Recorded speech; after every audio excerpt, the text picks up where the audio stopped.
Hello students, today we will be continuing the chapter of liquidation of company. So आज हम सबसे पहले करने वाले हैं क्वेश्चन नंबर 9 से पढ़ते हैं। From the data relating to a company in voluntary liquidation you are asked to prepare liquidator statement of account. तो यहाँ हमें सबसे पहले इन्फॉर्मेशन गिवन है cash with liquidator after all assets are realized and secured creditors and debenture holders are paid is rupees 6,73,800। यानी कि secured creditors की payment करने के बाद और डिबेंचर होल्डर्स की पेमेंट करने के बाद हमारे पास जो एसेट्स रियलाइज्ड का जो अमाउंट बचा हुआ है वो कितना है 6,73,800। अब इसमें से हमें बाकी की पेमेंट्स करनी है। सबसे पहली पेमेंट आती है preferential creditors to be paid कितनी 30,000 की। इसके बाद है अदर अनसिक्योर्ड क्रेडिटर्स 2,15,000। फिर है 4,006% preference shares of ₹100 each fully paid up. फिर है 2,000 इक्विटी शेयर्स ऑफ ₹100 ईच ₹75 पर शेयर पेड अप। फिर है 6,000 equity shares of ₹100 each ₹60 paid up.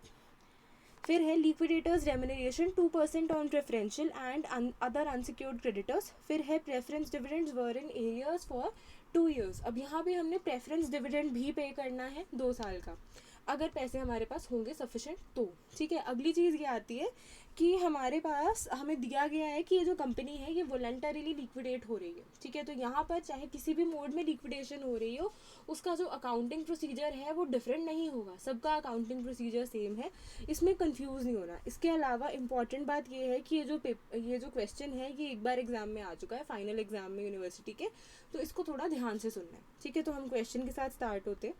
सबसे पहले हम बना रहे हैं liquidators final statement of account. यहाँ पर देखो डेबिट साइड पे हम क्या लेंगे, सबसे पहले तो कैश विद द लिक्विडेटर।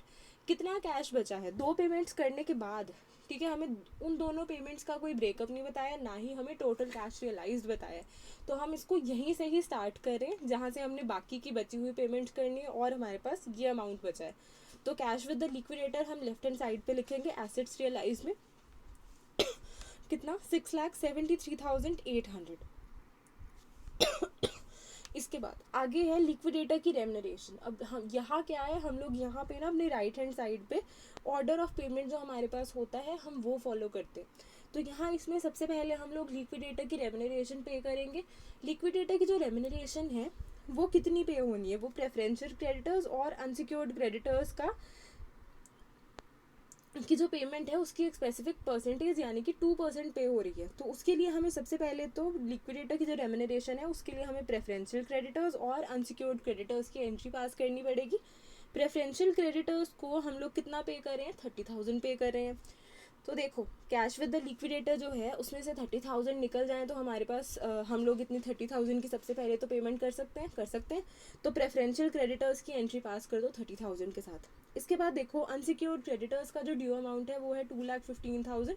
अब देखो 6,73,800 में से अगर हम लोग प्रेफरेंशियल क्रेडिटर्स को 30,000 दे रहे हैं, उसके बाद हमें अनसिक्योर्ड क्रेडिटर्स को देने के लिए पूरे पैसे हैं कि नहीं है, हाँ जी पूरे हैं पैसे।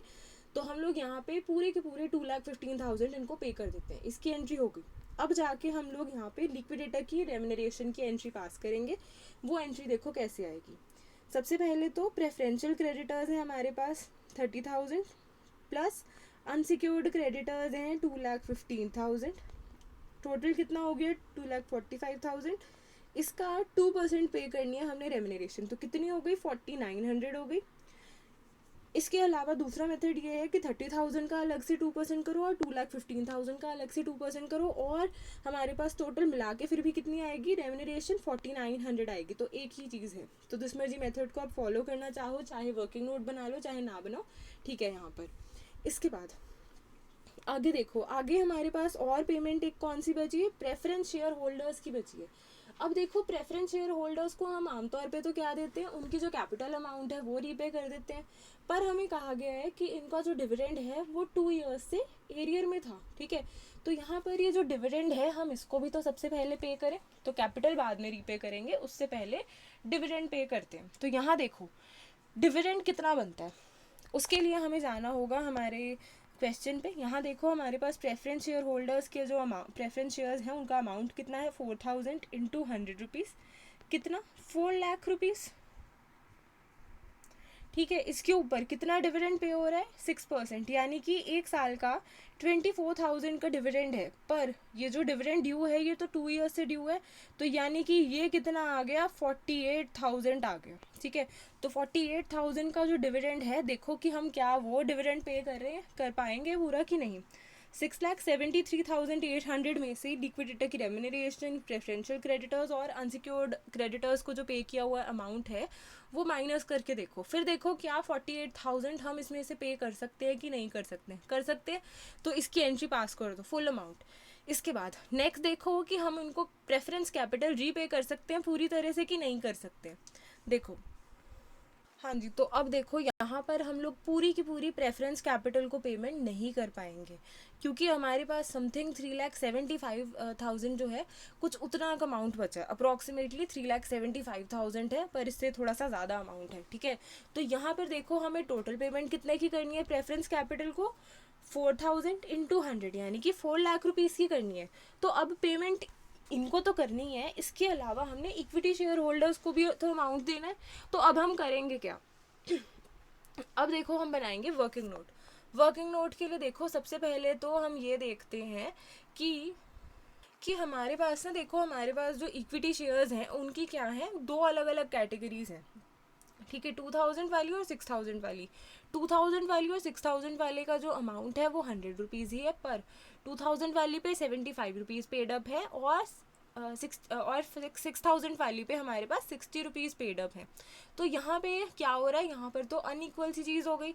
तो अब हम इसको सबसे पहले तो इक्वल बनाने के लिए यहाँ पर हम ये देखेंगे कि एक एक शेयर पे कितना लॉस हो रहा है। ठीक है, हम लोग यहाँ पे ये देखते हैं कि हमें एक एक शेयर पे कितना लॉस हो रहा है।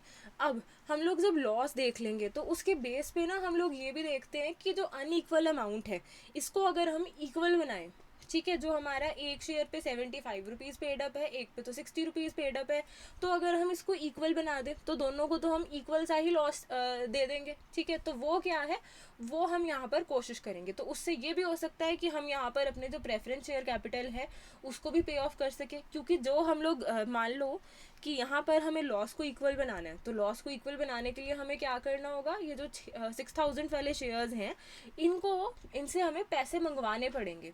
ठीक है, तो ये भी हम कर सकते हैं। ठीक है, तो यहाँ पर ये जो पैसे हम मंगवाएंगे उससे ये हो सकता है कि हमारे जो प्रेफरेंस शेयर होल्डर्स हैं उनको हम पूरी पेमेंट कर दें।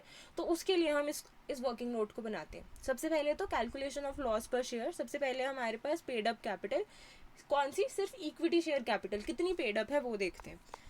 2,000 इक्विटी शेयर्स हैं, उनके ऊपर 75 रुपीज़ पेड अप है। फिर है 6,000 इक्विटी शेयर्स जिनके ऊपर 60 रुपीज़ पेड अप है। तो total paid up equity capital कितनी आ गई, 5,10,000। इसमें से हम लोग इसमें ऐड करेंगे amount due to preference share holders. अब देखो प्रेफरेंस शेयर होल्डर्स को कितना अमाउंट ड्यू है पे करने वाला वो देखते हैं। अब सबसे पहले तो हम क्या लेंगे, यहाँ पर 4,48,000 लेंगे। अब 4,48,000 देखो कहाँ से आया, सबसे पहले तो एरियाज ऑफ डिविडेंड है 48,000 के प्रेफरेंस वालों को। इसके अलावा 4 लाख क्या है, प्रेफरेंस शेयर कैपिटल है जो हमने रीपे करनी है, ये माइनस 4,23,900। अब देखो ये कहाँ से आया, हाँ जी, तो अब यहाँ पे 4,23,900 को हम कैसे लेंगे, उसके लिए हम कैश विद द लिक्विडेटर जो है इसको लेंगे 6,73,800। इसमें से कुछ अमाउंट्स को माइनस करेंगे। सबसे पहले क्या माइनस करेंगे, लिक्विडेटर की रेम्यूनरेशन 4,900 की। इसके बाद हम माइनस करेंगे प्रेफरेंशियल क्रेडिटर्स को पे होने वाला अमाउंट 30,000। फिर पे करेंगे अनसिक्योर्ड क्रेडिटर्स वाला अमाउंट कितना, 2,15,000। कितना आया हमारे पास, 4,23,900। अब ये क्या है, ये वो अमाउंट है जो हमारा ना अभी भी प्रेफरेंस कैपिटल को पे करना ड्यू है हमारा। या फिर आप इसको निकालने का एक दूसरा मेथड देखो। दूसरा मेथड ये है कि हम क्या करें, यहाँ पे जो हमारे पास है, जस्ट अ सेकेंड, यहाँ पर जो हमारे पास है 6,73,800, इसमें से लिक्विडेटर की रेम्यूनरेशन माइनस करो, प्रेफरेंशियल क्रेडिटर्स को माइनस करो, और अनसिक्योर्ड क्रेडिटर्स का जो अमाउंट है ये भी माइनस कर दो। इसके अलावा फिर माइनस करो 48,000, तो हमारे पास कुछ 3,75,000 बचता है। इसमें से हम माइनस करें वो अमाउंट जो कि हमारा प्रेफरेंस शेयर कैपिटल की रीपेमेंट की तरफ ड्यू है, कितना, 4 लाख। तो हमारे पास कितना बचेगा अमाउंट, 24,100।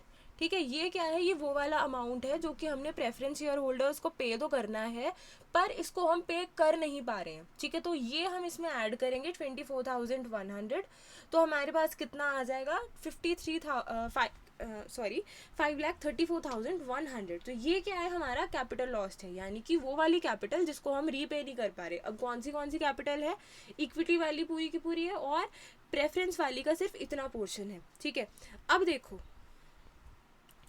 अब यहाँ पे हम लोग ये देखते हैं कि लॉस कितना हो रहा है शेयर्स का। ठीक है, तो वो देखते हैं। नंबर ऑफ शेयर्स हमारे पास कितने हैं, 8,000 है। अब 8,000 शेयर्स में हम कौन से शेयर्स ले रहे हैं, ये देखो 8,000 में हम प्रेफरेंस शेयर्स नहीं ले रहे हैं, हम ले रहे हैं दोनों कैटेगरीज के इक्विटी शेयर्स, यानी कि 2,000 प्लस 6,000। कितने शेयर्स आ गए हमारे पास, 8,000 आ गए। तो यहाँ पर अगर हमारे पास ये टोटल लॉस है सारे शेयर्स के ऊपर, ठीक है, तो उसको अगर हम डिवाइड कर दें नंबर ऑफ इक्विटी शेयर्स से तो हमें पता लग जाएगा लॉस पर इक्विटी शेयर क्या है। उसके हिसाब से हम ये देखेंगे कि हम लोग कौन से इक्विटी शेयर होल्डर्स से कितने पैसे मंगवा सकते हैं या फिर कितने इक्विटी शेयर होल्डर्स को पे बैक कर सकते हैं पैसे। ठीक है, या फिर प्रेफरेंस शेयर होल्डर्स को कितने पैसे वापस कर सकते हैं।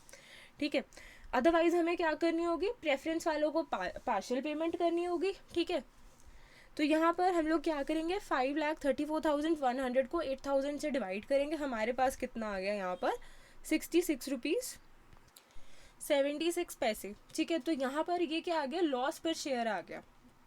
अब देखो हमारे पास ना दो कैटेगरीज के इक्विटी शेयर्स हैं जो कि ये लॉस लेकर आएंगे। ठीक है, दोनों को ही हम कहते हैं कि दोनों पे ही हमें इक्वल लॉस हो। ठीक है, ये वाला जो लॉस है ये दोनों शेयर होल्डर्स, दोनों कैटेगरी के जो शेयर होल्डर्स हैं उनको आएगा। ठीक है, यानी कि जो हमारा 75 रुपीज़ पेड अप वाला शेयर है उनको भी इतने का लॉस हो जाए, और जो हमारे यहाँ पर हाँ जी, जो हमारे यहाँ पर दूसरी 60 रुपीज़ वाला है उनको भी इतना ही लॉस हो।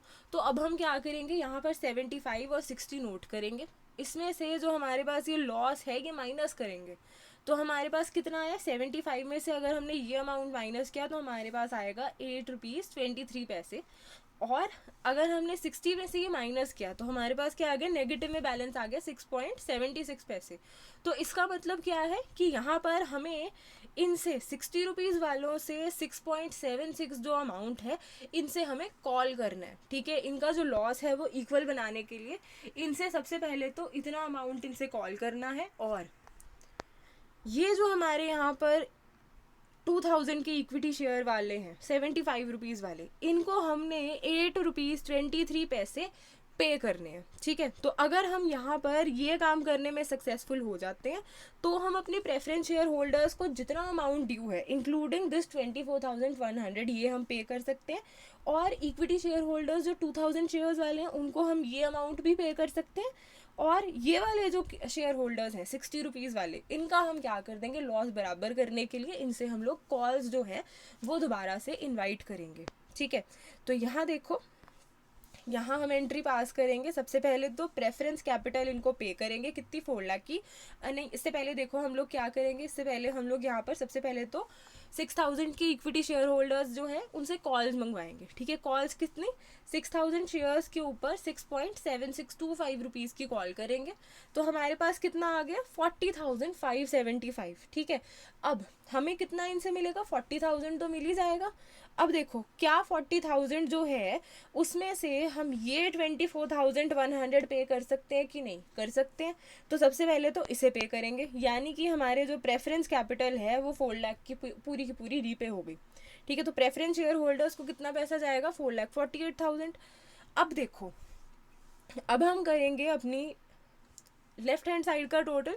ये क्या है, हमारे पास टोटल जो कैश बैलेंस अवेलेबल है वो है, इसमें से बाकी की जितनी पेमेंट्स यहाँ तक की हमारी हो चुकी हैं उनको माइनस करेंगे तो हमारे पास क्या बचेगा, 16,475 रुपीज़। ठीक है, अब ये क्या अमाउंट है, ये वो वाला अमाउंट है जो कि हम इक्विटी शेयर होल्डर्स को कैपिटल रीपेमेंट के तौर पे देंगे। ठीक है, चाहे हम इन्हें फुल पेमेंट ना कर पाए। ठीक है, 2,000 इक्विटी शेयर्स हैं उस पर हमने 100 रुपीज़ वापस करने थे, यानी कि 2 लाख देने थे, पर फिर भी हमने इन्हें कितने पे किए यहाँ पर, 16,475। ठीक है, तो ये हमारा यहाँ तक का क्वेश्चन है। This was it for today, thank you.